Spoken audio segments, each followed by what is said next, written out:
Hey everybody, welcome back to Flag for Discussion, episode 10 for Tuesday, June 17th.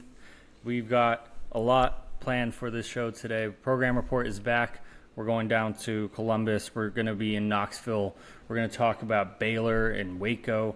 All program report, another 3 coaches. We're going to rank. My hair looks really tall right now. It's the end of the day, so you got to give me some grace there. We're also going to be talking about Brian Kelly and a little bit of a weird thing he's doing in Louisiana right now with LSU. I don't know. I think the listeners can just wait for the quote, Jace. And it's a fun quote. It's a fun quote, but it's a little bit weird and off-putting, I think. And then, I mean, it is. And then for Jace, in honor of our 10th episode of Flag for Discussion, Jace is going to give us his top 10 teams with the most to prove in college football in 2025. Before we get started, please make sure you're following us on Twitter, Flag for Discussion on YouTube, at F for Discussion on TikTok and Twitter. We're also anywhere you get your podcast, Apple Podcast, Spotify, Audible, all the good stuff. We're in more places. Those are just the ones I've memorized, so whatever. And then one more piece of housekeeping before we fully get going in is Jason and I are constantly trying to evolve the show, trying to add more fun elements to the show. So today we're actually trying out a brand new recording software. So if our faces look different, if our background looks different, if anything looks different, that's what's going on. But we'll get a hang of it. Please hang tight. My dog is shaking behind me. So I think that's. She's nervous about the Angels. I mean, I think we all are, but I mean, there's not much to be nervous about, right? I got Jace, this. Happy 10th episode. Happy 10th episode, man. We made it. This is awesome. Yeah, it's crazy. I can't wait to see where we are by episode 50 or 100. But we got to get through our 10th episode first. And for those that do know, this is our second try. Let's kick it off. 10th episode, Jace. There's a lot of teams that have a lot to prove this year. We're going to have some disagreements here, but I want you to walk us through. Start with your honorable mentions. Who are your honorable mentions of the most to prove this year? And then we'll get into your top 10. I got 2 honorable mentions. I got Kansas State and I have Indiana. Kind of for opposite reasons here. I think on the Indiana front, I want to see Indiana prove themselves in the sense that make me believe they are the real deal. I think last year you could fairly call it fluky. I'm not someone, I don't necessarily believe it was a fluky, last season, but they did beat up on a lot of bad teams, but they couldn't capitalize in a few of the big games they had late in the season. So I do want to see them prove who they are to me, which is why I had an honorable mention. But they also, it's Indiana football. It's not like they're falling from great heights or they have, this is the year, the window. So I didn't put them in the top 10, but I do think this is a good year for them to instill who they are into a lot of our minds. And then on the opposite ends, Kansas State. Farbo and I talk a lot about window programs, and I think Kansas State kind of fits that bill right now. You're going into what should be your last year with Avery Johnson. This is a program that after Will Howard left, Avery Johnson was getting dark horse Heisman takes. You saw his name on FanDuel, DraftKings. It's happening again this year. He's kind of becoming that popular dark horse pick. It'll be interesting to see if they can keep up that momentum. And they have a great week 1 game against Iowa State that we talked a little bit about last week. But honorable mention for the opposite end. Prove to me that Avery Johnson is as good as he says he is. Prove to me that you are a real program and a real threat in the Big 12. The Big 12 is wide open as you could ever ask for it to be as a Big 12 team. This is your chance to really prove yourself. It's really funny if you think about Kansas State, and we'll get into your points of why they have the most to prove, but I just thought about this. Last year there were 2 programs that I think chased off is the wrong word for it, but they essentially said to their senior quarterback, you can go, we got this stud behind us. You go find somewhere else where you can win. We need to keep this stud and get him playing time. So that was Oklahoma, who essentially chased off Dylan Gabriel, and he went off and won a Big Ten championship. Oklahoma didn't look very good. They were pretty discombobulated all over on offense. And then Kansas State, you could say it worked out for them because Avery Johnson wasn't as big of a mess as Jackson Arnold and whoever they threw in at Oklahoma was in Norman. But at the same time, it is a funny parallel if you look at it because Will Howard won a national championship, and Avery Johnson, while he was good at times, showed flashes at times, he wasn't exactly what they expected him to be. Absolutely. Or what that move would have deemed it up to be. Also, no more worries about the Angels who just won. Let's go. Sorry about that. But then these two teams, and I know these are just the honorable mentions. It's really interesting just for the exact reason you said. Kansas State, you got to prove to us that like the hype was real, but it just was a year too early. Last year, it might have been too early. Chris Kleiman, we love the coach, phenomenal leader of men, phenomenal tactician, and Kansas State is about as good as they could be. And like you said, this is their window to compete. So they need to prove that last year the hype was real. It was just a year too early, in my opinion. And then Indiana, was it real? And I completely agree with your honorable mentions. We're off to a good start. Let's go 5 through 10. Start at 10. All right, I'll knock them out, and then we can maybe highlight some teams. At number 10, I have Illinois. At number 9, I have Washington. At number 8, I have Penn State. Number 7, I have Michigan. And number 6, I have Alabama. It's the 6 through 10 there. These are really fascinating. We're going to get into my points, but why don't you I think we're both very curious about Illinois in general, and we're going to start at number 10 itself.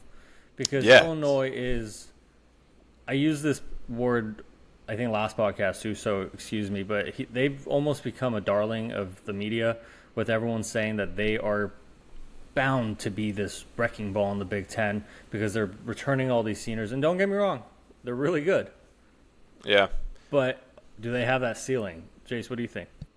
Yeah, they're similar to Kansas State. You return your fifth-year quarterback, Luke Altmaier, who's, again, probably not going to be touted as the best quarterback in the country, but he's one of the better quarterbacks in the country. He's going to be kind of top 10 QB in the country. He's experienced. He's been with Brett Bielema for a handful now. Yep, great college quarterback. Probably not an NFL guy yet, but kind of has that like Baker Mayfield-esque vibe to him. Yeah. Tough kid, and that's again when you're a window program, kind of like Illinois is.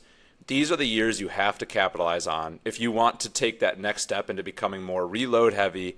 And especially, the city of Chicago is starting to produce a lot more 4- or 5-star athletes, but they're all going to Ohio State, Michigan, even going out to the West Coast to USC, Oregon's. If they want to, capitalize on the Chicago talent, I think the Big Ten also is missing like that B tier list. They have some big dogs right now, and I assume Michigan will be back up there within the next year or two. If you're Illinois, I think that, do you remember, those Michigan State, Mark D'Antonio, Connor Cook days where they were never, the best, sexiest team, but they were always really good. I think that is missing in the Big Ten right now. I think Illinois has an opportunity this year. They can go on a tear. They have a relatively favorable schedule. They have a couple tough ones in there. But, Luke Altmaier, put the team on your back, win 10 games this year, prove Illinois to be this darling that everyone's kind of hyping them up to be. And on the flip side, if this year crash and burns, what does that mean for Brett Bielema? What does that mean for Champaign? Do you just chalk it up as Illinois football is always going to be like this? So I think there's a lot of variability this year for Illinois football, which is why I have them cracking the top 10 here. Well, when you mention sexy, I think Brett Bielema epitomizes the word sexy. Yeah. But, I mean, and then let's keep this rolling. For everyone at home, we're going to really hit on every team after we get through the whole list. But so we've gone through your honorable mentions, your 6 through 10. Let's go 5 through 1. 5 through 1. I've got the Nebraska Cornhuskers at 5. Got Texas A&M at 4. LSU at 3. Florida at 2. And the USC Trojans are my 2025 team with the most to prove. See, this is all really fascinating to me. I have to know. We can't there's so much through 1 through 10 to discuss, but let's start at number 1. Why is Yeah, I USC think there for you? this is a fascinating one. So USC for me, this is the year 4 Lincoln Riley. You've touched on this in previous podcasts. He made the quote last year of, "Hey, like, treat me like this is my year 1. Like, let me start fresh here." That's a dangerous thing to do, especially when, like, Sonny Dykes was that same class. He's been to a college football playoff. Dan Lanning was that same class. He's been to a college football playoff. There's a lot of Mario Cristobal was in that same offseason. He's flirted with a couple college football playoffs. USC's the one big program that kind of had that big cycle 4 years ago that hasn't done more than 8-9 wins. I don't even know if they've gotten to 9 yet. They've had some really good talent. Caleb Williams, Jordan Mailata.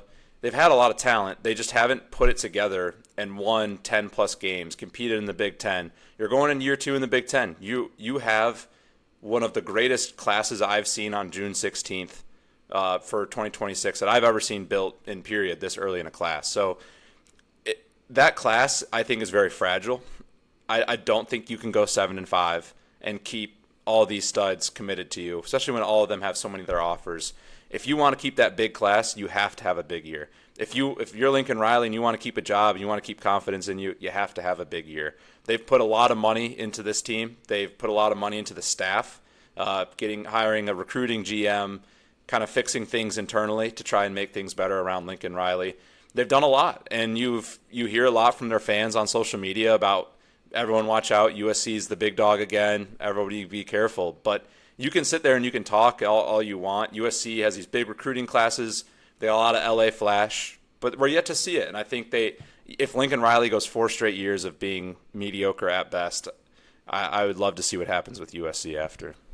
Yeah, I think I told you this offline, but USC, my issue with USC on this list isn't that they're on this list or in the top 5. I don't think they're number 1, but we'll get into that. I think you're right, though, for exactly why you put them there.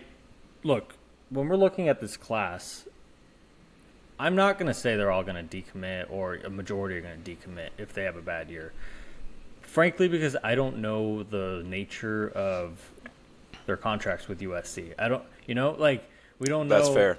We don't know if they're already locked in. And I remember 2 or 3 weeks ago, Kirby Smart at the SEC meetings came out and basically threw a shot at USC, saying there's a couple teams that aren't used to being at the top of the rankings boards recruiting wise, and part of that reason is because not only are they landing kids by paying them, but they're also paying them monthly to stay committed, and if they decommit, they have to repay all the money that they were paid up until that point.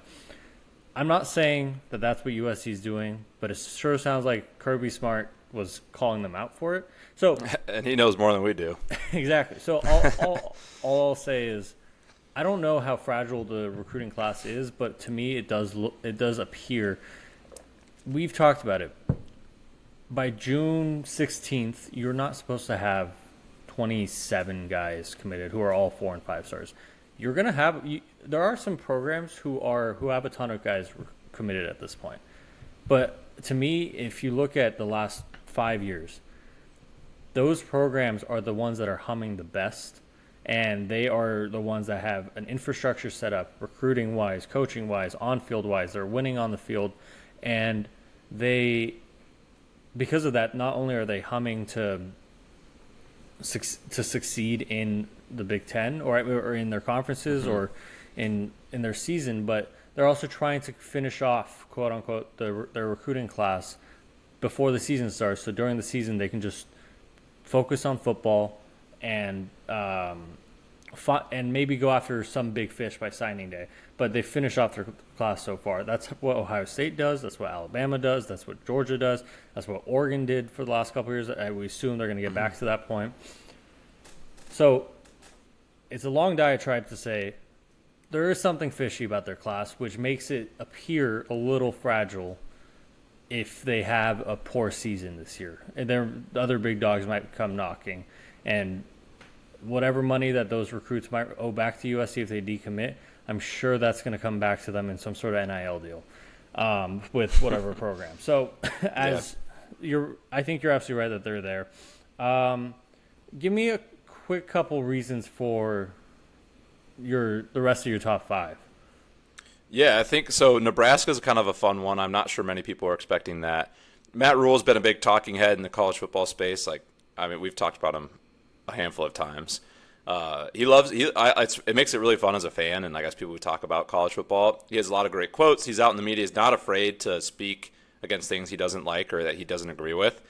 So I think that kind of puts you like when you're actively giving takes, it obviously puts your head under a lamp of like, all right, this guy, like, you do have to prove to me if you're going to talk a big game about the way we should schedule games, now the way SEC schedules games. I think you do need to back up your talk a little bit if you're going to be somebody who's not afraid to give those opinions. You're also going with Dylan Raiola again. Matt Rule's been at Nebraska for a little bit. We've been hearing the rumblings of Nebraska coming back to their glory days. Matt Rule's a great coach, going to bring them back the same way he did with Baylor. Obviously, he went to Carolina between then, and then Dylan Raiola, like big name 5-star QB, baby Mahomes. It didn't really work out last year. He wasn't bad, but he didn't. I mean, he wasn't amazing last year. He was a true freshman quarterback. And he looked like it. Yeah, and he had some flashes. This is kind of a prove it year for him. Awesome. He had some flashes, and then he struggled. Sorry. No, you're good. And I think that's like part of the prove it year for me is like, all right, like you've got this 5-star stud QB. You've started to build up a roster. Matt Rule has recruited well into Lincoln, Nebraska the last couple of years. All right, man, it's go time. It's prove it time. You've kind of been middle of the tier for a little bit now, kind of similar to USC. Like, prove to me that you want to be a big program. Your fans say you're a big program. Prove to me that you're a big program. So similar to USC, I think they're in that boat of like, you've been mediocre for too long. If you want to be a big dog, like this is your time to eat. Prove it to me that you deserve a spot on this dinner table. I think Florida, we all know they're at number 2 because of Billy Napier and because of DJ Lagway. Billy Napier, I wouldn't say he's probably on the hottest seat, but if someone else is there, he's tied with them in college football. Going into a very tough schedule again this year at Florida, but they have the 5-star quarterback. I think that is self-explanatory of why they're number 2 for you. If they don't prove that they're there, where's Billy Napier next year, or where is DJ Lagway next year? Number 3 we'll get to in a second. Number 4 is really interesting to me. A&M. I feel like out of all the programs in the country with things to prove, I don't think there's pressure there. And obviously, if you're an A&M fan, you disagree. You want to win this year. But in terms of the general college football fan base of trying to clean up the mess that Jimbo eventually left, and Elko's only going into year 2, I don't feel like there's if he goes 9-3, there's a problem, or 8-4, there's a problem. I feel like there are stepping stones still, despite the fact that transfer portal, recruiting, NIL, the revenue sharing allows you to build faster. I feel like in general, there's still stepping stones that programs hit, and A&M's still not there. Yeah, the reason I have A&M here, I think without Elko, if it was still Jimbo or someone, they'd be even higher on my list. They've been 8-4 for so long now. It just kind of feels they recruit really well. They have a ton of money just as a program in general. Great stadium, great atmosphere. You play in the SEC. They just haven't turned that corner in quite some time. In our lifetime, they except for like the 1 or 2 Johnny Manziel years, they haven't turned that corner. And if you want to compete, the SEC is just getting so difficult. And I'm sure it's only going to get harder as time goes on and conferences grow a little bit more. I think if they want to become one of those elite programs in the SEC and recruit at that next level, take that next step, it needs to happen soon. I think Texas has kind of all the way back now. 10 years ago, they weren't so back. Now Texas is back, and now they're the big dog in the state of Texas with that recruiting hotbed. I really like the direction that Houston is going. We'll talk more about Baylor. Not in love with them. I really like the direction TCU is going. SMU is getting better. The talent pool in the state of Texas is growing in terms of college athletes, college programs. A lot of good high school players there. But Texas A&M is the one team I don't think is quite on an upward trajectory quite yet. This could be the prove it year. Win 9 games, win 10 games, take that next step. Okay, I believe in Texas A&M. I believe in the direction they're going. But they've been telling me to believe in them as a fan for 10, 15 years. And ever since Johnny Manziel, they've done nothing but disappoint their fan bases. And I have nothing for or against Texas A&M, but they've disappointed me the last handful of years. I think college football is fun when they're good, like those Manziel years. They haven't done it, and they just kind of keep being duds. And it's fun. Like, they always play in these big matchups, and then they just get smoked, or it's like the most boring 13-7 game, like the Notre Dame one last year. And it's just the Connor Wagman experience, that failed. A 5-star QB, he's gone now. I would like to see him turn that corner and prove to me that they are a big dog, that they can compete in the SEC, and that they're not going to get caught by some of these other Texas schools. See, I can't disagree with any of that. I guess for you it's more of a longevity take, which that's true. I think that's the difference. I have a lot of longevity in thoughts here of how these programs are going to play out in the future. Right. Exactly. It's for me. If I'm just looking at this year, I don't feel like there's a lot of pressure for A&M to. Obviously, if they have a bad year, there's going to be pressure. But I don't think there's, like, in lieu of Elko, like, them tanking the season and Elko saying some things or something terrible happening, I don't think he's going to be on the hot seat. So for me, that's agreed. where, in terms of most to prove, I'm not sure if there is anything to prove for them. But like I said, I agree with everything else you said. Before we get into who I think might have been left off, I think there's a couple hot takes here. Similarly to A&M, Michigan. They just signed transfer quarterback Jake Garcia, former Miami quarterback. You have Michigan at number 7. Mm-hmm. Once again, similar to A&M, I know they're Michigan. I know they're the Block M. I know they have all these expectations for them. I know they're hated by half the country because of the Stallion situation. With that said, I don't think they have a lot of pressure on them this year. I think everyone understands at Michigan that they made a mistake last year not going for a transfer quarterback. And I'm not saying like a Dylan Gabriel or a Cam Ward. I'm talking about like at least like a B tier quarterback, a C tier quarterback, because if they had at least somewhat of a quarterback operating that offense, they would have been much better with all the NFL guys they still had on the roster defensively. I just don't know if they have the pressure on them this year to need to prove anything. That might be more of a year 3 thing for me in my mind. Okay. Yeah, my opinions here, my thoughts on it were, I think Michigan's in a unique spot. It's pretty rare that you see, from 2 years ago, you win a national championship. Not a single coach other than Sharon Moore is really on this coaching staff. He's the only one that carried over. And at this point, the roster as well. Like after that season, everybody went to the NFL except for a handful of guys that all just got drafted this past NFL draft. So it's kind of an entirely new program since that national championship. Entirely new staff, like I said, mostly entirely new football players. I think if you're Michigan, you have the big name, but I do think now that you've moved on, you need to prove to the rest of the country, to future recruits, that the cheating scandal didn't matter. You're still Michigan. It was us. Like, look at our program. We can build this. And I think if Bryce Underwood isn't great, if Michigan isn't great this year, that's a fan base that'll get disgruntled pretty quickly. It's a big program. They have high expectations. And I also think it sends a bad message if they don't turn it around a little bit this year of like maybe Michigan was kind of fluky. Maybe that was because a lot of people forget even before the last couple of years of Harbaugh, they hadn't been much the 10 years prior to that. So I do think that like if they want to kind of get rid of those Stallions like era things, they need to turn this thing around. I think this is more of an image thing for them. Like, hey, like the cheating didn't matter. It wasn't a big deal. We're past that. We moved on as a program and we're moving forward. So to me, I think it's more proving that. And I also think Sharon Moore, a lot of people like they went 7-5 with like 4 first-round draft picks last year. 3, I guess, and Will Johnson didn't end up being first, but they had a great roster, and like you said, they were quarterback. They have the claim they were a quarterback away from being better than 7-5.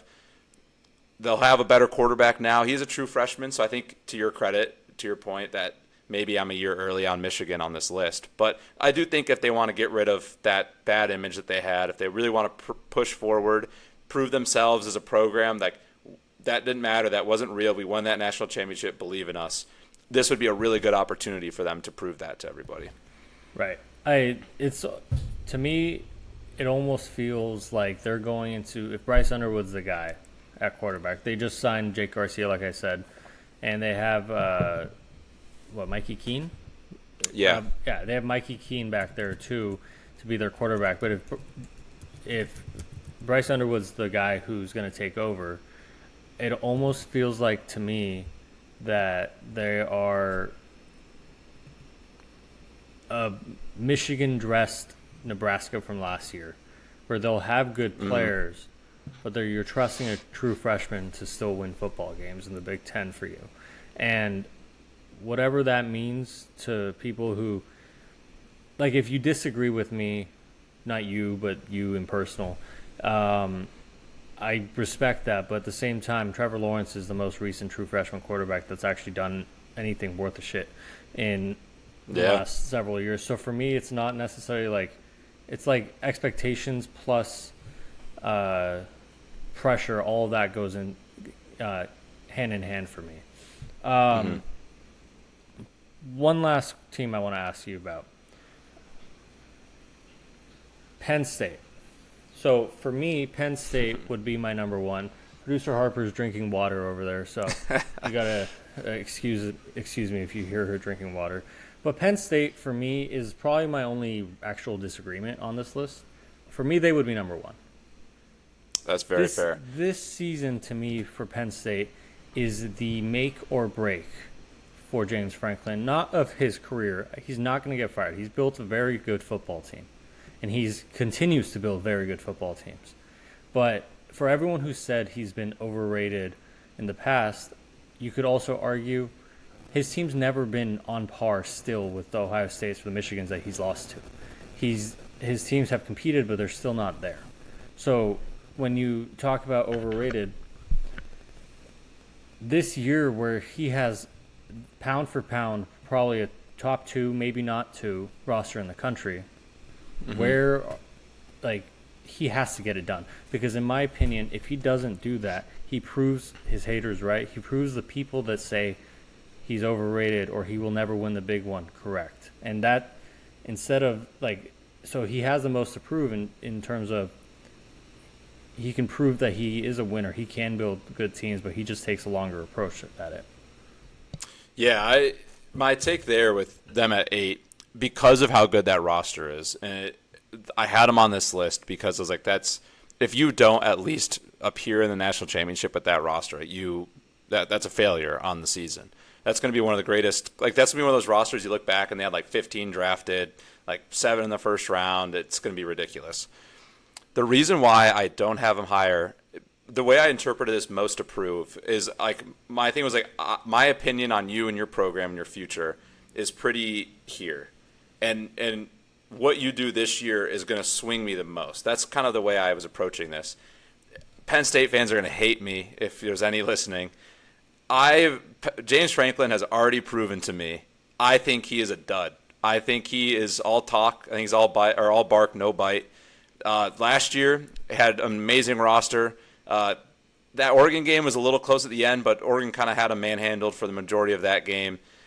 They won an ugly game against SMU, won an ugly game against Boise State. First chance again against a real team, Notre Dame. They got beat pretty badly in that game as well.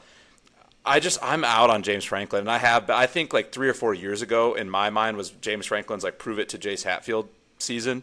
And after, years and years of just losing every big game, not competing in big games, and then also just like he doesn't stand up and take blame or responsibility. I mean, you're the head. Like, he's so fast to blame officials, blame opponents, blame players, or not players. He has a little Brian Kelly in him. Yeah, he does. He just got the. I don't know. I've been off on him. So for me, like, he's kind of already proven that he's not a winner to me. So he doesn't have a lot to prove in Jace Hatfield's eyes. Now, granted, if he goes out and wins a national championship, that great roster, but I'll give him a little credit. Great roster. You did probably what you should have done with that roster. But just my personal makeup of it is I'm kind of already out on James Franklin. So his needle doesn't move much for me this year, unless he was terrible, but I don't see that happening. So last year was the year they circled in Happy Valley, like 3 years ago, because their true freshman class was what? Abdul Carter, Drew Aller, Katron Allen, and Nick Singleton. And I think even more. So they circled last year as like, all right, that's the year we got to make a jump.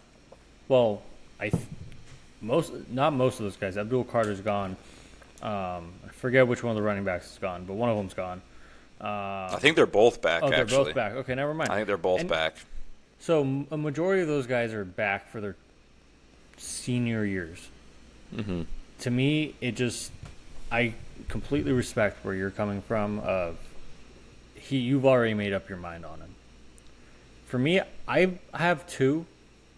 I just feel like it will be more known to the country and to nationwide that he will prove to everyone who even has a glimmer of hope out to him that there's a ceiling on him. And maybe Penn State, I'm not saying they would ever entertain a change at head coach, because he's done a lot more than people think that he's done for that program. Obviously, Billy O'Brien, he took over in the worst situation any head coach could potentially imagine taking over, but he quickly left. He righted the ship, but he quickly left. James Franklin had a couple options. He could have taken a mediocre Penn State team and kept them mediocre but out of trouble, but he built them up little by little. Their image came back, their team's competitive, and now they're really good. Mm-hmm. But unfortunately, in ring culture, and as you coach even longer, we talked about Michigan. James Franklin is a national championship away from where Harbaugh was before he won like the first time against Ohio State, where like he will never win that big one. And at that point, a lot of people it just cemented in their minds where Jim Harbaugh had a ceiling on him as a head coach in college football. For me, it will cement in the nation's eyes that James Franklin has a ceiling on him. If not, national championship's kind of crazy. But like, if they don't even at least win a playoff game with this roster, that was my only probably disagreement. There are a couple teams. Go ahead. I was going to say Penn State has the most to lose, I think, this year in terms of like where you're at. That might be the exact best way to put it. Maybe they need a Connor Stallions too. Is he hireable? They probably have one. That's true. But no, they probably have the most to lose. They got a lot on the line for this year, and they are recruiting well. But still, this is if you weren't a reload team, this is still the window that you circled to really be competitive. Real quick, I know we're 33 minutes into the segment, but there's a couple teams I got to ask you about. They're not on your honorable mentions. They're not on your top 10. Okay. I'm curious as to why, because I think you can make arguments for each of them. Miami, Colorado, and Texas Tech. Ooh, okay. Miami is a miss. I'll hand up. I missed Miami. They should be on here. And the reasons are pretty straightforward. We've touched on Miami a good amount. I think Mario Cristobal was a part of that big 4 years ago, that big offseason where all these big name coaches were in the market. All these big schools are looking for coaches. He's done a good job at Miami, but as we said before, he hasn't taken that ACC championship playoff appearance jump yet. So he should be on this list, and that was an oversight on my part. I'm looking at it. I think I would bump Michigan down to 8 and slot Miami in at 7, maybe even at 6 over Alabama. I think they've just done a good enough job, and I am pretty confident in Mario Cristobal as being a good football coach. And like I said, when I was thinking of this, I was thinking of like teams who have the most to prove in terms of what they can make me think about them. Miami, I'm pretty confident like they're going to be really good like this year and years in the future. As long as Mario's there, like, things are going to work out for them. So maybe I just kind of was comfortable with that and didn't really think about them. But that was an oversight. Texas Tech, they just haven't been very relevant in so long that I'm okay with like the idea of if you're not good, like nothing really. Like I never really thought you were a big dog, anyways. And like if you continue to not be good, like I don't really care.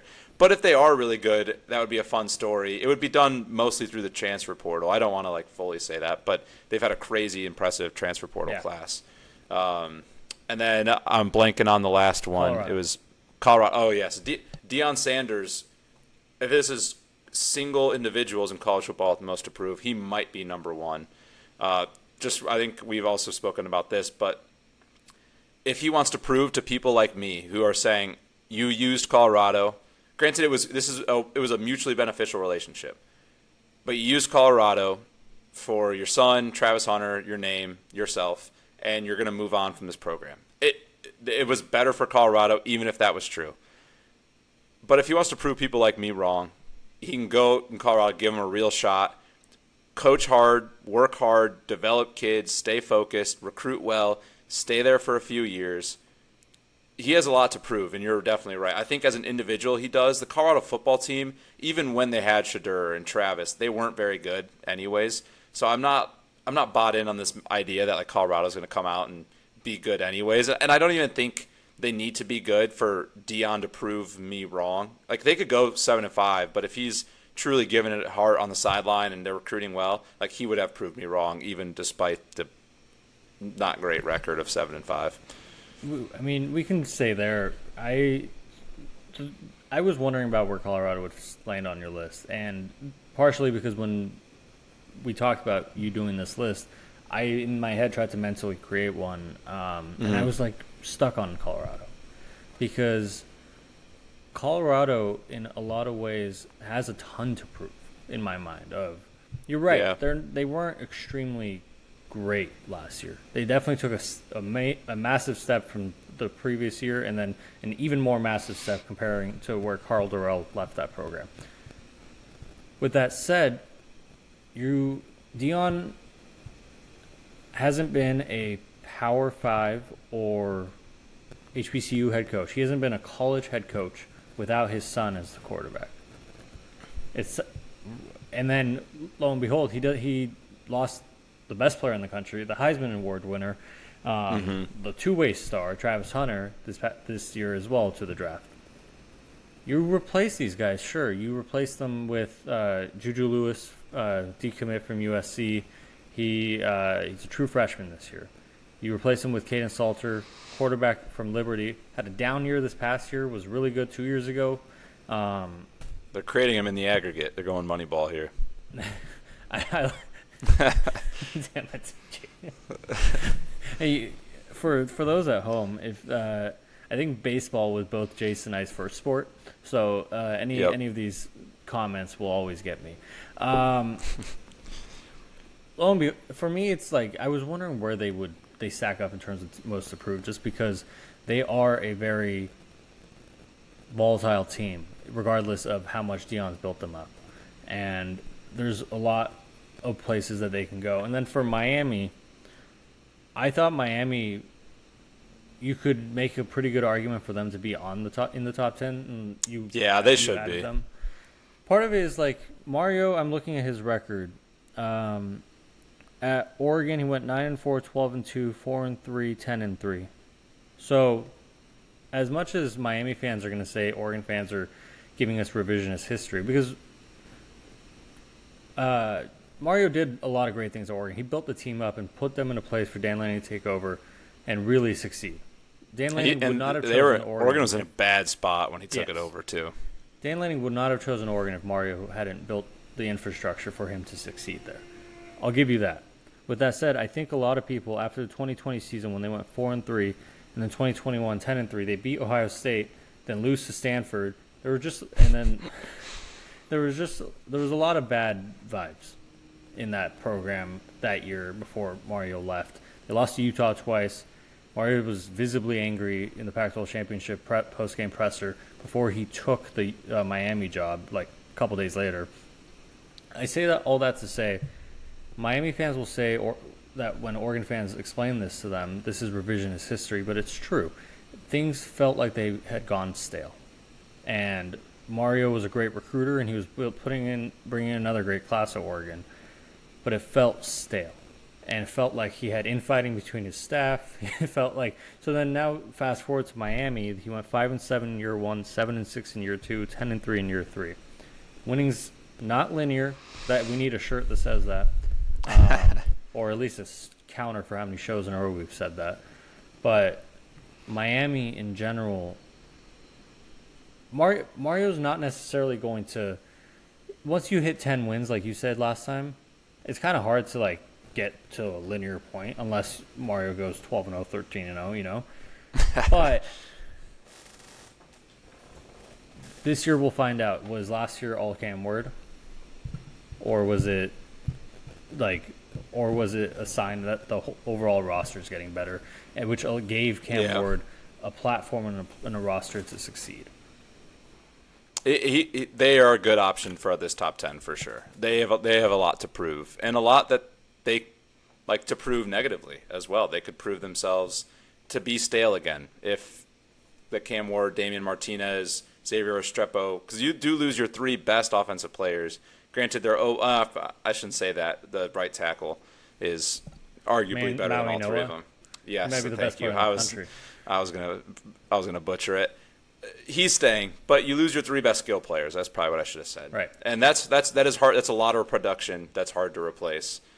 Carson Beck, we'll see if he's got a little magic in him, and that UCL, we'll see. Who knows? Those guys belong there. Texas Tech, I just thought that would be a funny thing to add, and you're probably right. They're a fun team. Unlike Penn State, they probably have the most to gain in terms of they have a couple former alumni players who worked hard, billionaires now, and started investing in the program, and that's why they were very successful in the transfer portal and in recruiting this past year. So part of that leads to you saying, all right, let's see if that'll continue. We're going to go talk about your number 3 team, but why don't you go? We're going to talk about your number 3 team's head coach in a second, but your top 10, say it like you're preparing it for a TikTok. Number 10, Illinois. Number 9, Washington. Number 8, Penn State. Number 7, Michigan. Number 6, Alabama. Number 5, the Cornhuskers. Number 4, Texas A&M. Number 3, the LSU Tigers. Number 2, Florida. Number 1, the USC Trojans. Most to prove in 2025. Buckle up, Lincoln Riley. There.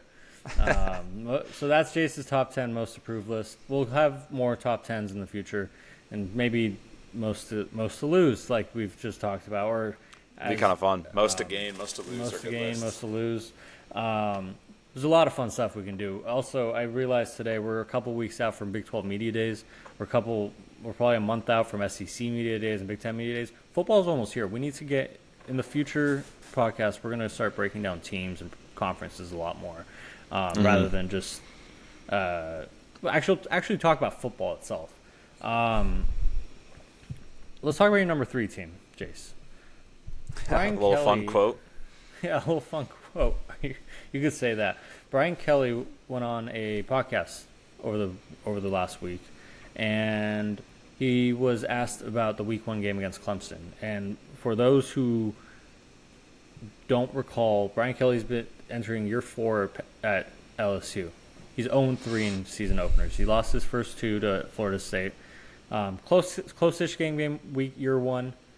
Blown out year 2 by Florida State's 13-0 team. 27-20 lost at USC last year. And if you remember, he famously slammed the table, said, "Why does this keep happening?" And well, like you said, he's like Franklin, who blames everyone but himself for all these losses. Anyways, they're playing Clemson Week 1. Massive game for both programs. We both took the Tigers in that one. So which Tigers? I'm just teasing. The Clemson Tigers we both took. Are the Detroit Tigers playing? That was the podcast Javi Baez hit the walk-off. Exactly. Brian Kelly was on a podcast, and he was asked about the Clemson game opener. He said, "We circled the game. I've never done that before in openers. It's all over our weight room. It's all over our workouts. We're wearing shirts. I mean, we're doing the kumbaya of we're playing Clemson and we need to beat Clemson." So LSU Clemson's favored by 2.5 points. We both took Clemson. August 30th, 6 p.m. Eastern. Before I ask you which coach is most under the most pressure to win this game, what is your reaction to that quote? Yeah, it's an interesting quote. Okay, I'll say this: I love the transparency. It's a fun quote. As a fan, it's fun to hear like what coach is, what's going in behind closed doors. It's cool to hear that stuff. So it's a good insight. I don't love the mentality. I don't like what it means for where LSU is at. Like if I'm an LSU fan, I'm like, oh no. I feel like circling a game on a calendar is kind of a little brother mentality thing to do. Farbo and I had a privilege of working in Oregon's football program for a couple years. That at least when we were there was a big no. Like you don't circle teams. We're not playing to play teams. We're not playing people. We play ourselves. Oregon.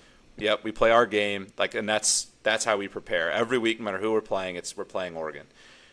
So the fact that you're hearing your team circle another team is already like a little bro. Like if you're not that great, it's like, well, let's just circle this one game, win that one. I don't really care what happens to the rest. It's like maybe like I think of like this is probably what small school rivals do to like their bigger school. I would imagine is like circle them on the calendar and go and upset. And it can be a really good tactic to win a one-off game for sure. When everyone's so motivated to beat these specific teams, it can be helpful, especially if the other team isn't preparing for you in that regard.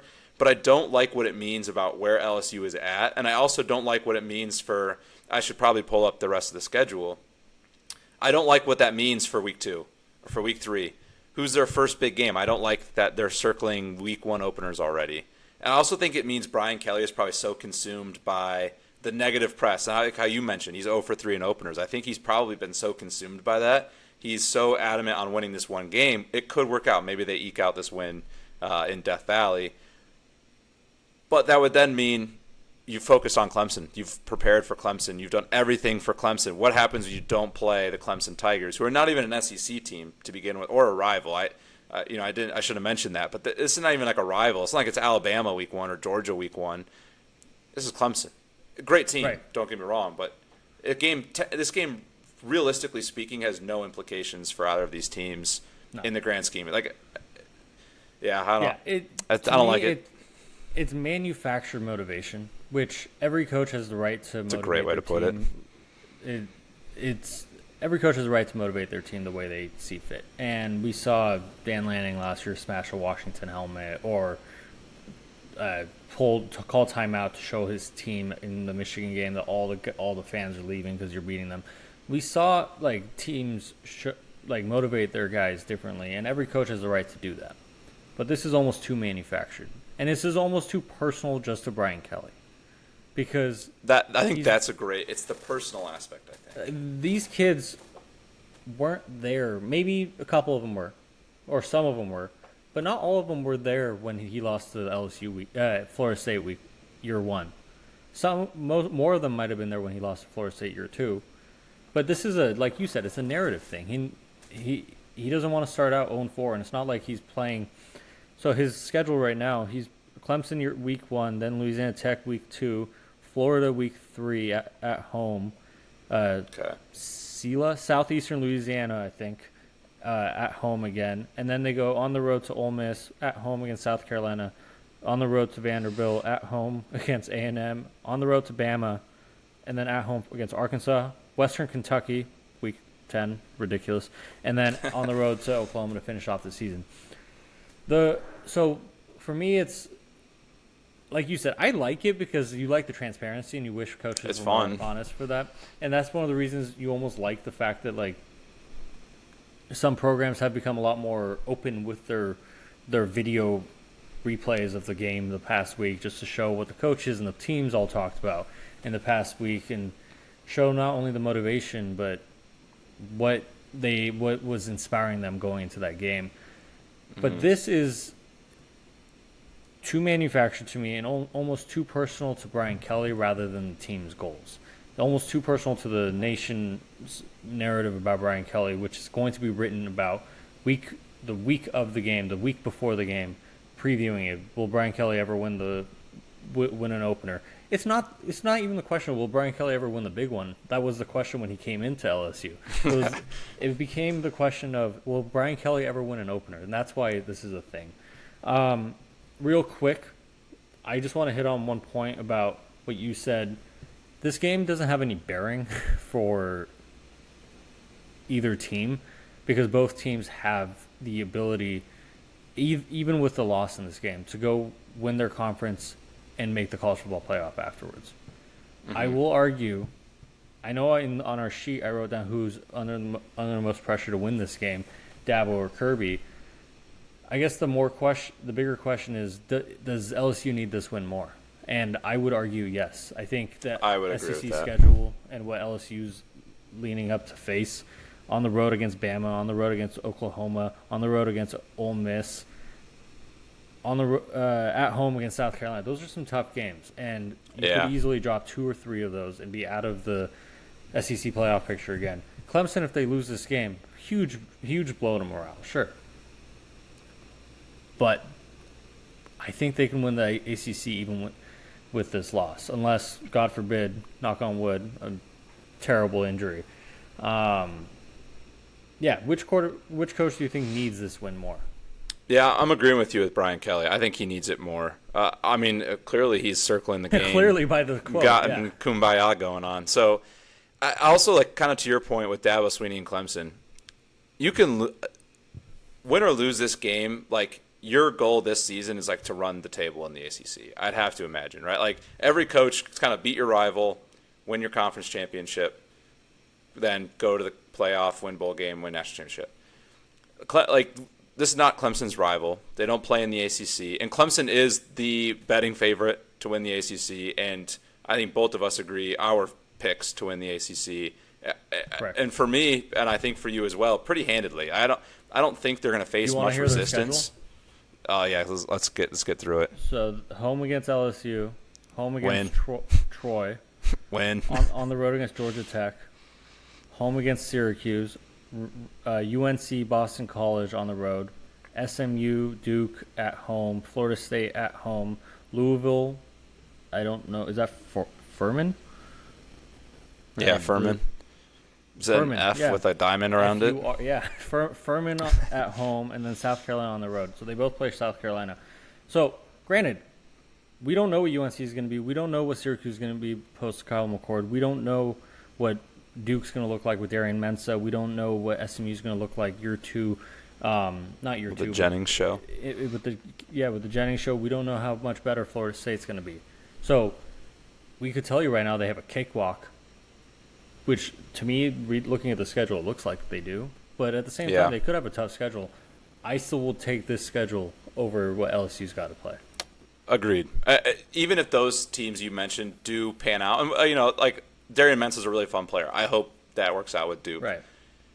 Clemson is still going to be favored in all those games. Even if those teams are good, Clemson is, like you said, knock on wood, barring anything crazy with injuries, they're going to be favored in all of these games, and they should be. So they're going to be just business as usual. Let's take care of business. I imagine them going to the LSU game is very much a let's take care of business kind of game for them. Yeah. Obviously, I think also with Brian Kelly, not only was he without this quote probably both of our picks anyways to be the most pressure to win this game, but once you say this, hey, we circled you. You're in our weight room all off season. You're not even in our conference. You're not a rival.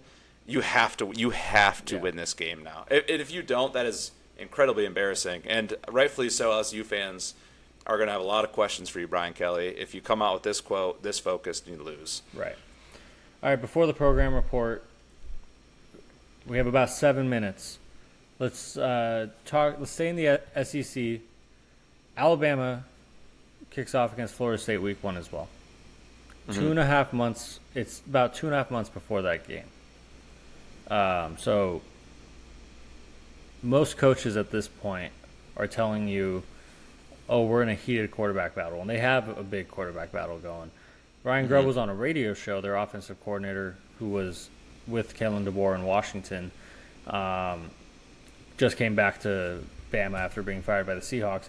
He was on a radio show last week and said if the season started today, he was asked if the season started Saturday, would Ty Simpson be the quarterback? And I'll give Ryan Grubb credit. He didn't expand much, but he said he is. And he did say Austin Mack, the other highly touted quarterback who came over from Washington with DeBoer, would be has the most natural arm talent. But he said Ty Simpson, the Nick Saban holdover in that room, would be their starting quarterback. Obviously, this is over Keelan Russell, who everyone's probably the most excited about. And this is over Austin Mack, who I would have bet money when he came over that he was going to be Jalen Milroe's successor, just because I thought he would have started at Washington last year if Kalen DeBoer stayed.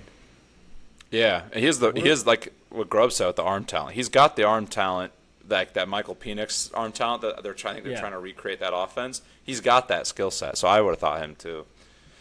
So I don't even have a question lined up for this because I personally don't know what to make of quarterback battles in June, and it seems silly to be honest.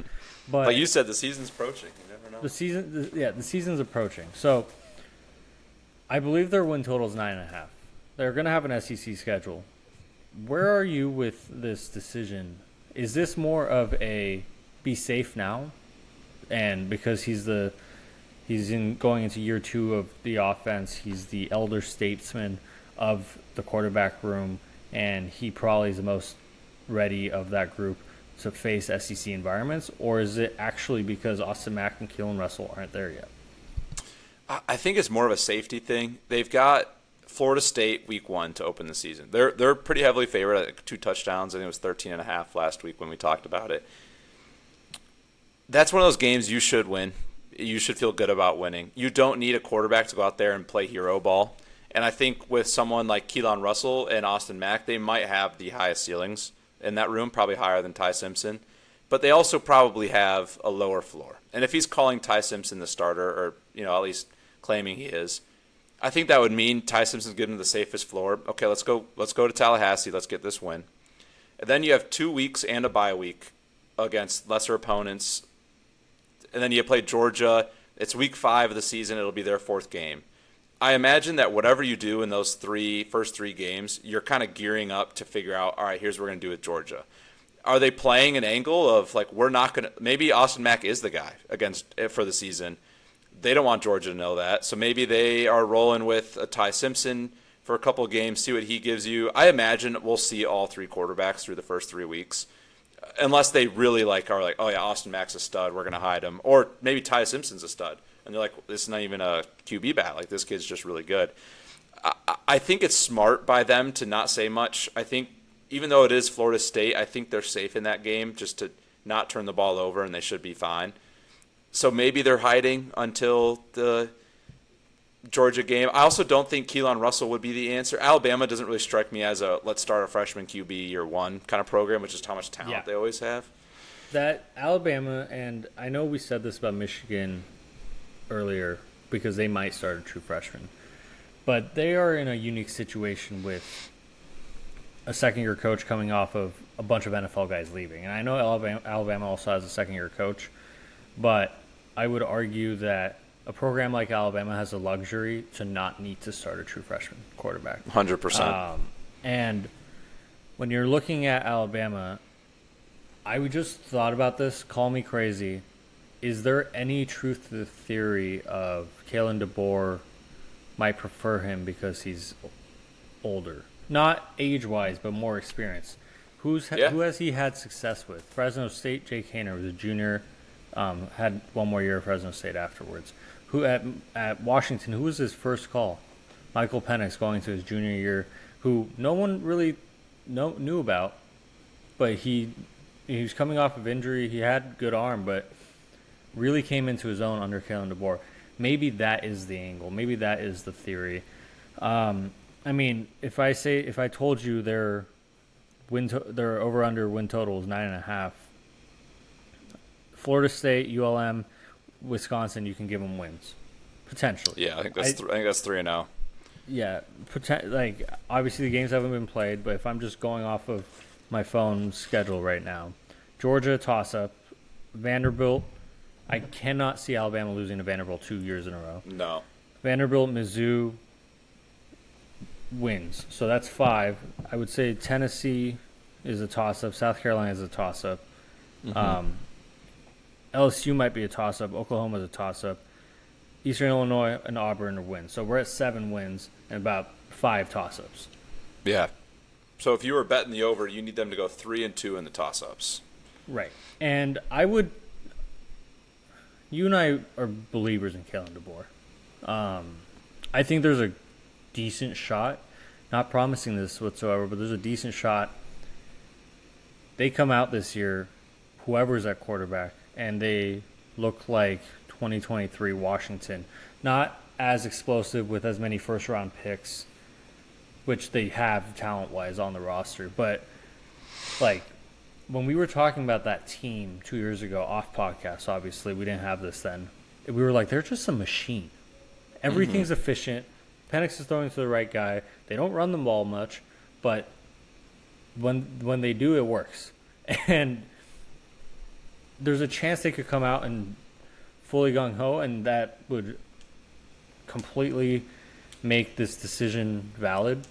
But if they come out and Ty Simpson or Keelan Russell or Austin Mack, whoever's their starting quarterback, looks as lost as Jalen Milroe did against Oklahoma or in some of those games, then it's like, all right, what message isn't getting through? There's 2 avenues I think this program could go down the road of, and that is the most interesting part for me for this season for Alabama. I completely agree. Alrighty, Jace, I think it's program report time. So, program report, since we're practicing this, we're trying this new software, we can potentially have TikToks, more social content. So when we do segments, we need to really intro them better. But the program report, round 3 or 4 at this point. And basically what it is, we're going to give you 3 coaches every podcast, every show. We're going to rank them based off of their coaching performance at their current school, unless they've only been at that school for 1 year. Their recruiting vibes of that school, how the fans' hope meter is, what their hope and trajectory of the program is, and we'll reverse rank the hot seat meter. If I give you a 1, you should go check LinkedIn. That coach should be updating his resume. If I give you a 10, that coach probably just won 3 straight national championships. Just a quick update right now. We've done 9 head coaches. Dan Lanning is our number 1 head coach at 9.48. Mike Elko, number 2, 8.2. Lane Kiffin, number 3, 8.16. And then at the bottom, we got Justin Wilcox of Cal at 3.86. Mike Norvell, 5.98. And PJ Fleck, 6.51. So, as you can tell, there's a lot of variety and variance here.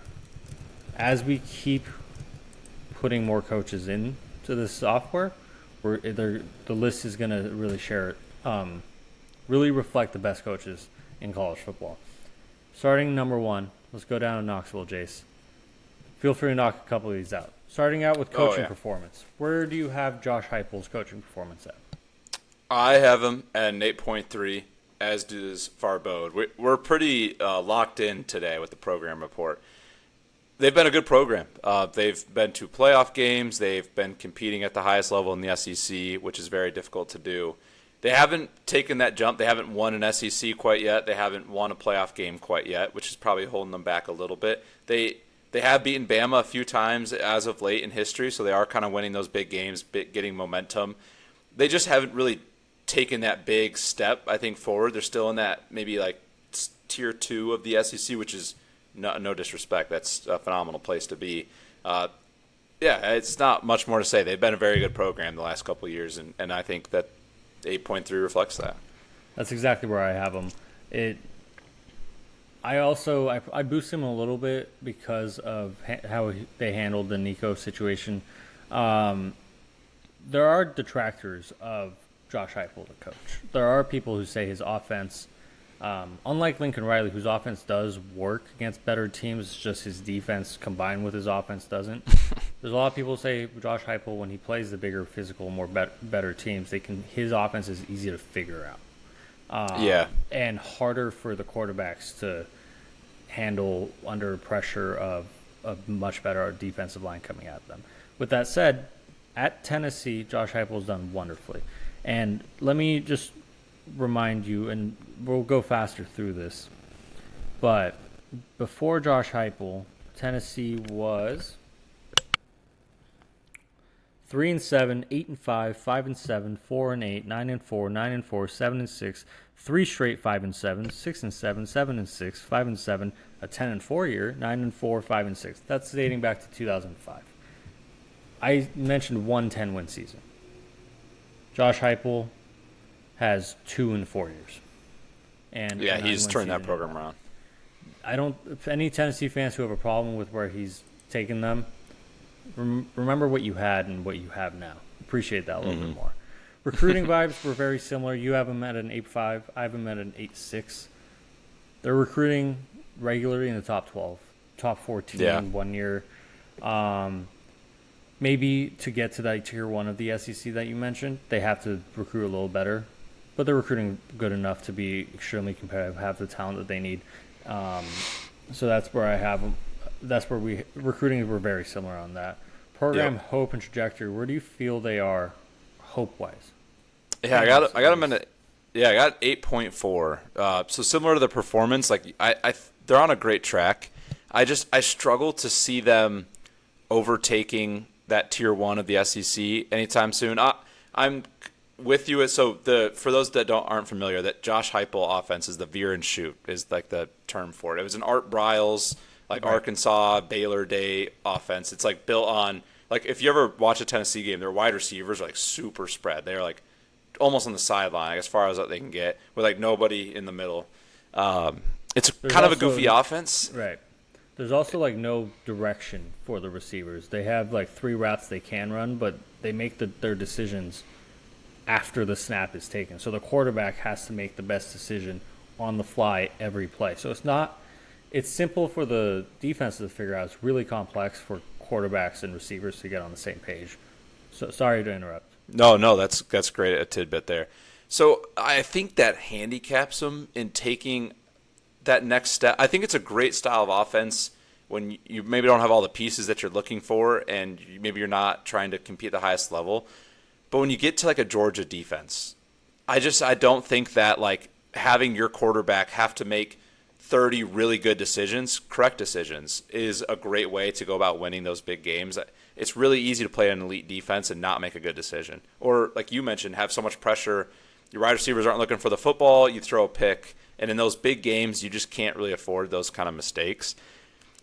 So I struggle to see like a 9+ hope, in the sense that I think that this is a style of offense that's going to beat Georgia regularly, beat Alabama regularly. I think they're going to struggle in that regard. But like we've said, they recruit well. He is a phenomenal football coach, and there's room for adjustments. Like I'm sure if things keep going, let's say 2 years go by and he can't win the big game, he'll adjust. He's a good football coach.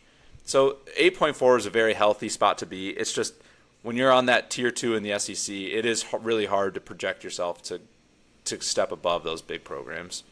I have him as an 8.55. I kind of emptied my clip when I was talking about coaching performance, but Tennessee fans, anyone who's been hating on him this offseason, remember what you had. And he has its warts for sure. The team has their warts for sure. But he handled the Nico situation probably as well as you could for not having a blueprint to do so in college football. Yeah. That had never happened before, at least publicly.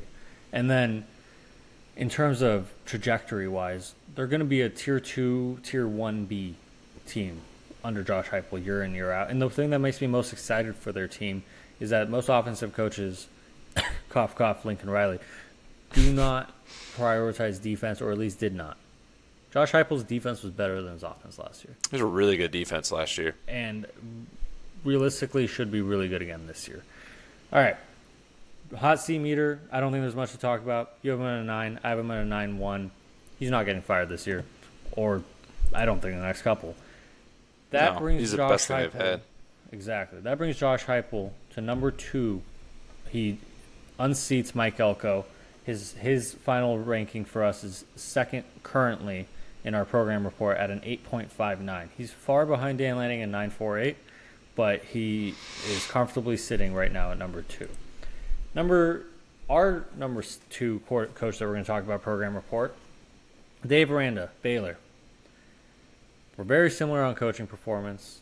I'll kick us off there. 6'4", You had him. I had him as 6'2".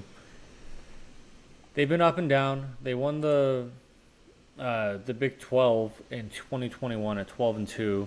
He came in when they went 2-7, 6-7 in 2022, 3-9 2023, 8-5 2024. I like the upgrades they made to their staff, but 31-30, 1-2 in bowl games, not much to be inspired by there. No, the Big 12 championship's doing a lot of heavy lifting here. It was a very impressive season, and I think the 8-win season last year kind of brought him back a little bit in my eyes. But there's not a lot going on in Waco that I love. No. 6.4 was more a not, hey, congratulations on the Big 12 championship. He was almost a massive, I keep referring to that big cycle where all the coaches, right. A lot of big-name coaches. He was a big-name coach in that cycle. Ended up going back to Baylor. He's also a phenomenal defensive coach. So at the very least, if you're a Baylor fan, having a good defense in college football, you can always bank on winning a game or two. Maybe you shouldn't because your defense stepped up. 6.4, if that feels fair. Exactly. Recruiting vibes were similar, 5'7", and I had a 5'9". You had a 5'7", I gave him a 5'9". There's really not much to parse there. He's been pretty average recruiting. Not good enough to compete with the best of the best. I believe it's in the 30s. He had a class in the 50s and then back in the 30s. Just not good enough. Not much to be inspired by there. Program hope and trajectory. Go for it. I had him at a 5. Farbeau's got him sitting at a 4.75. I imagine we're kind of thinking along the same lines here. There's nothing nothing going on at Baylor, nothing going on with Dave Aranda that I think makes us think that they're going to turn around in the next handful of years. But I also don't think it's all doom and gloom. Like I said, he's a great defensive coach. He's won a Big 12 championship before, so it's not like he has no idea what he's doing. I'm just not sure they're turning it around. And I've mentioned this big, wide-open Big 12, so maybe he can insert Baylor up into the top of that. They don't seem to be a team that like this is their window year, and there are a few teams in the Big 12 who are kind of in a window year, which makes me a little nervous that they're going to be middle, bottom tier of the Big 12. And sometimes in these mix-up years in big conferences can be a lot of fun because you can assert dominance as a team that's not typically doing that, and these are the types of seasons you need to do that in.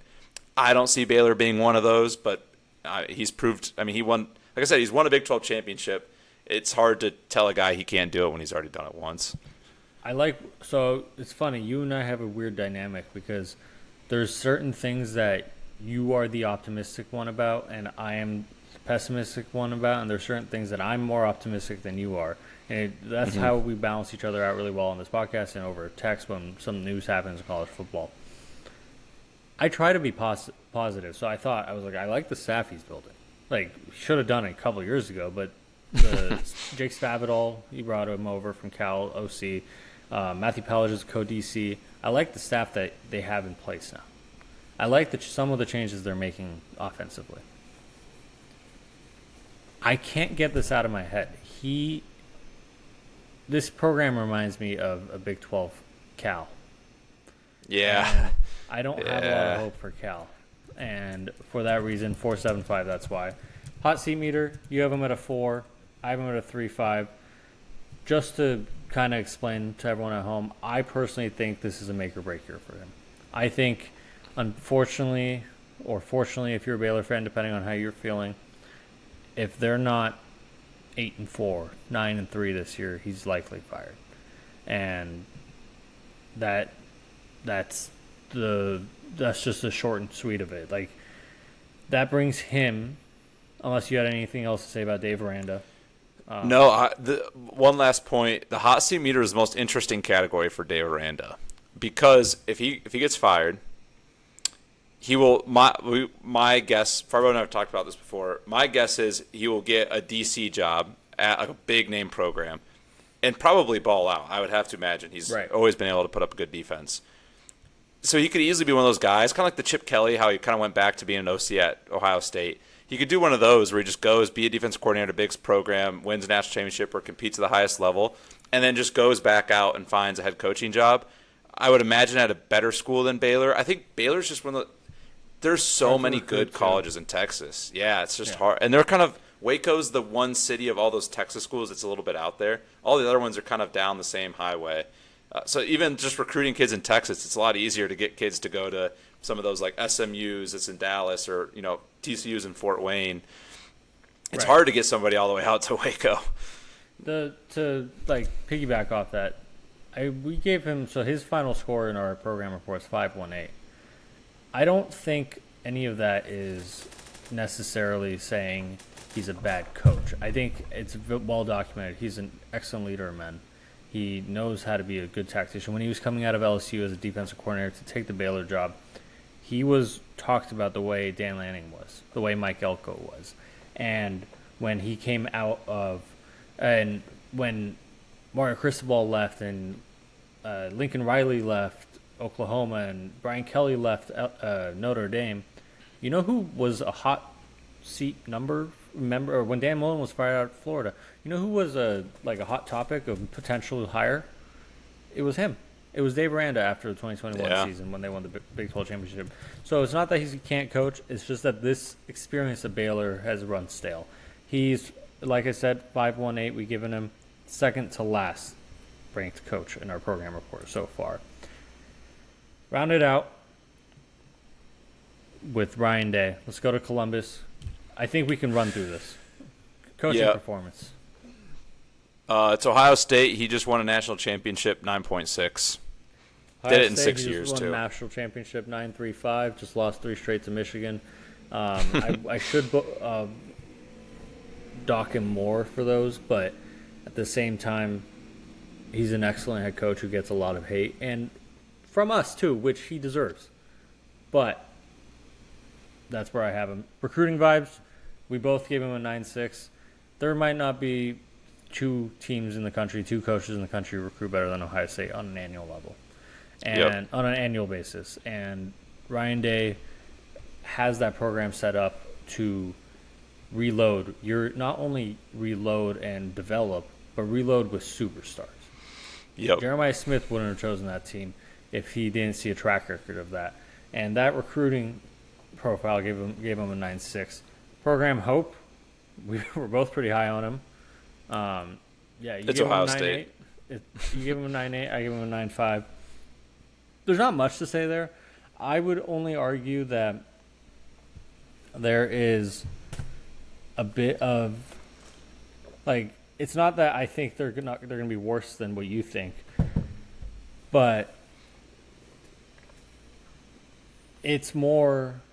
Let's see how the rest of the Big Ten squares out and how much more competitive everything gets. But in terms of how he's building, he gets a lot of hate. Like I said, rightfully so. Some of it kind of dumb.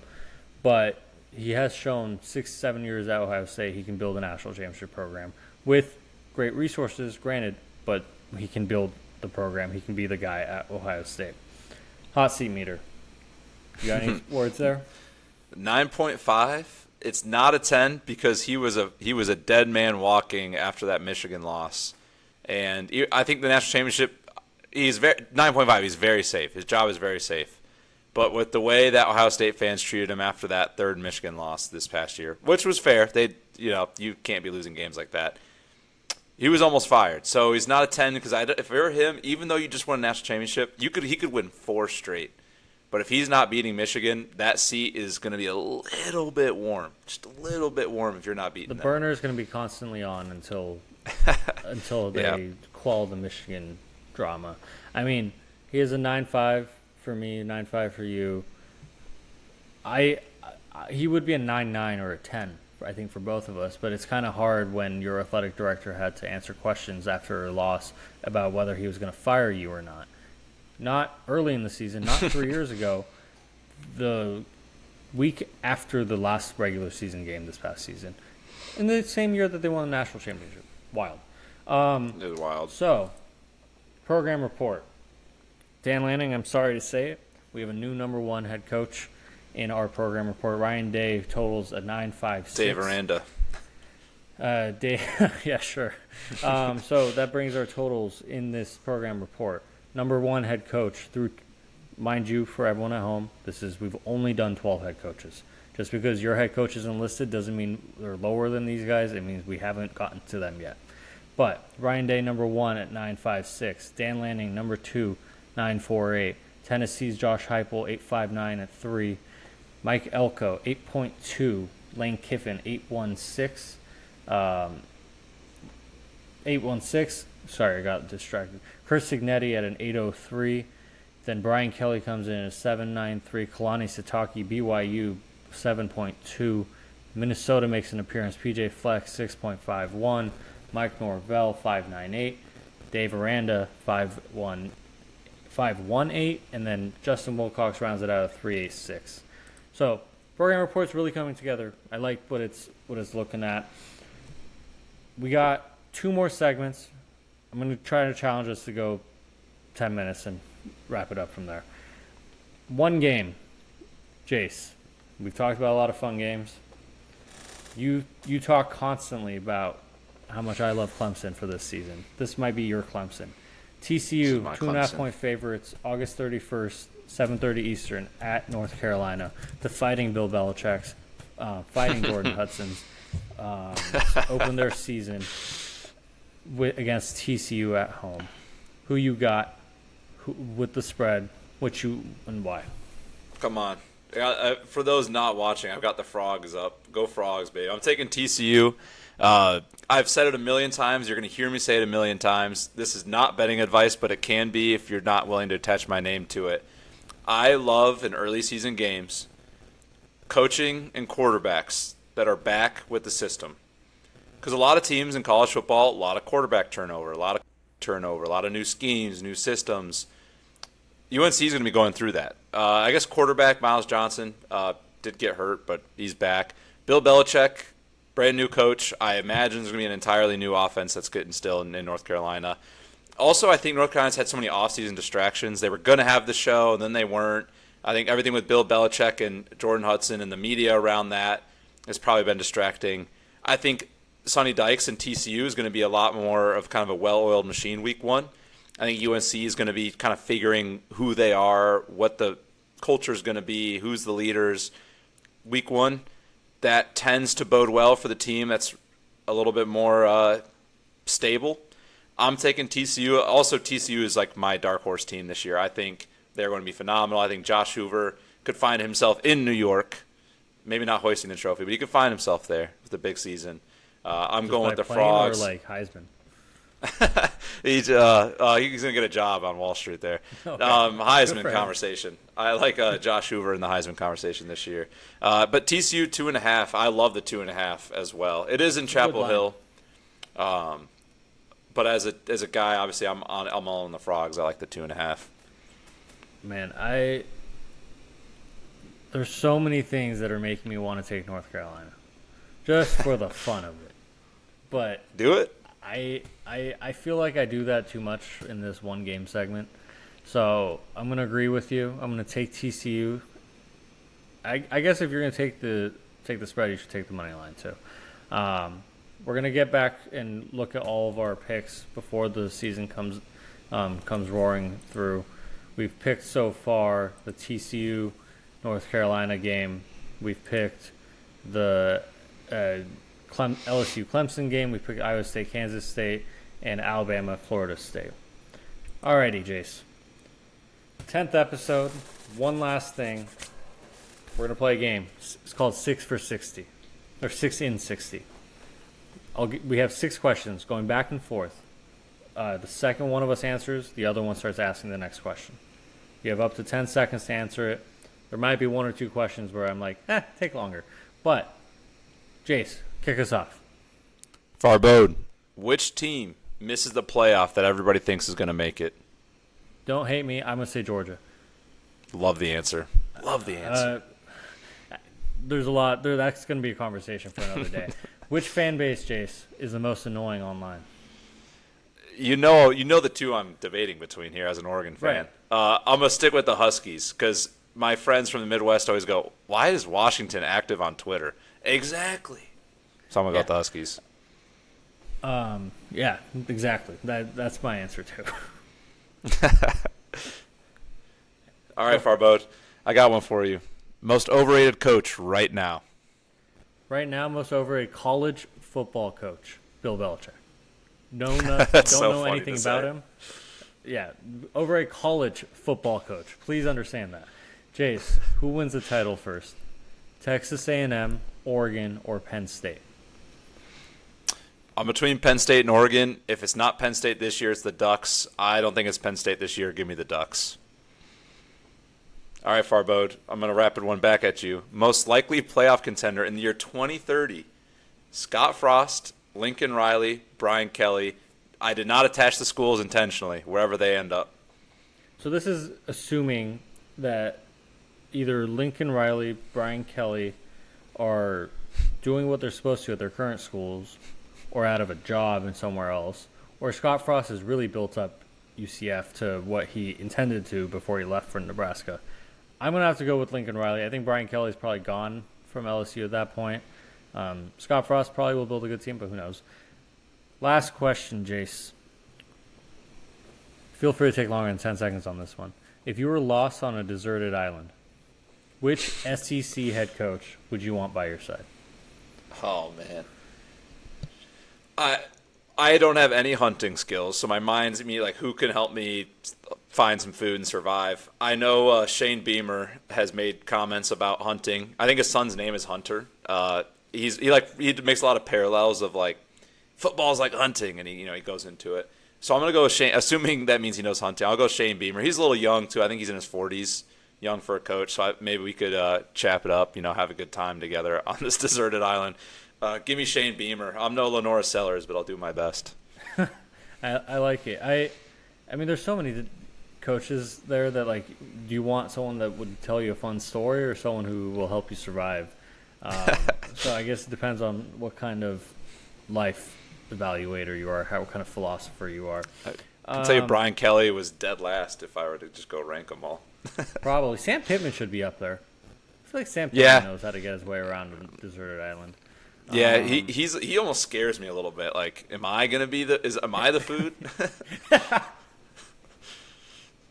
So I think I could outrun Sam Pittman, though. I think I believe in that. On that note, before we get anyone asking why we think Sam Pittman's going to eat us, thanks everyone for tuning in to episode 10 of Flag for Discussion. It's crazy that we're here. Before we say our goodbyes, please make sure to follow us. You subscribe to us on YouTube, Flag for Discussion. Follow us on Twitter, TikTok. TikToks will be going up this week, hopefully, at F4 Discussion. We promise you that we're going to go out. We're going to work on that.